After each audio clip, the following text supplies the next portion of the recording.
Before we get to some topical stuff on the NBA playoffs, I did want to ask you, because you overlapped with a young Kobe Bryant. Do you have an early memory of him playing against him, a highlight, something where you were like, holy shit, this guy's got it? Yeah, I was in the league, and I was playing in Dallas.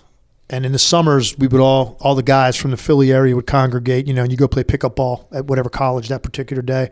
So we had these games set up.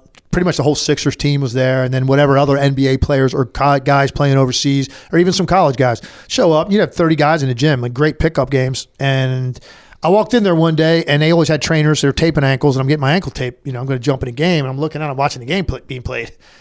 And there's this dude out there, and he's like doing pretty ridiculous athletic stuff. You could tell he was like young, but he looked, kind of scrawny, but like striding out and like, playing against Eddie Jones. I'll never forget it. It was an all-star for the Lakers.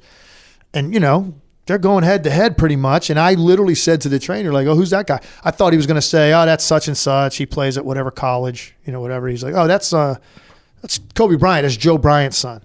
I'm like, oh, okay. I said, how old is he? He goes, oh, he's 15. He's 15. He's going to Lower Merion. Yeah, they think he's got a chance. I'm like, yeah, I think so.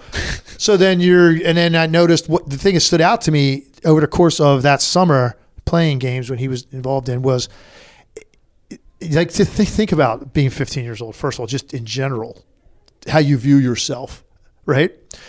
The confidence level to step on a floor with those type of players and grown men is a whole nother thing.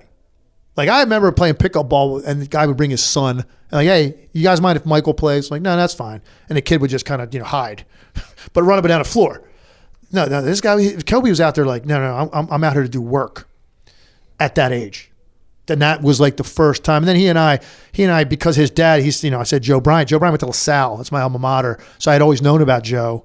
So then that was a natural starting point of conversation with Kobe that day. We started talking, and then over the course of time, whenever I would see him, we always kind of talked. And we talk about those summers and those games, and just always is yes. But that's no doubt, man.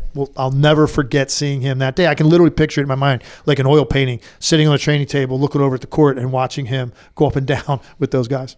Was his mindset the closest to Jordan's mindset? Oh, definitely. It was 100%.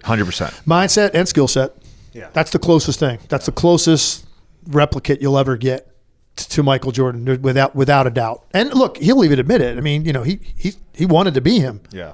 I mean, even his mannerisms and the way he spoke, the way he gave interviews, everything on the court during dead balls, it was Michael Jordan. And that's, I think in the beginning, people had a hard time identifying with Kobe Bryant, because they're like, I don't know really who this guy is, man. He's trying to be somebody else. I really think that hurt his connection to the fan and to the media. They didn't know how to take this guy. He's young, he's brash, he's cocky, he's confident, he's shooting shots at 18 years old in a playoff series against the Jazz at the end of the game when you got these guys on your team.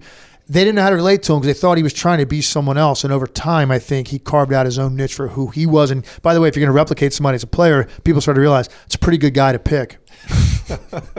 Yeah, not bad.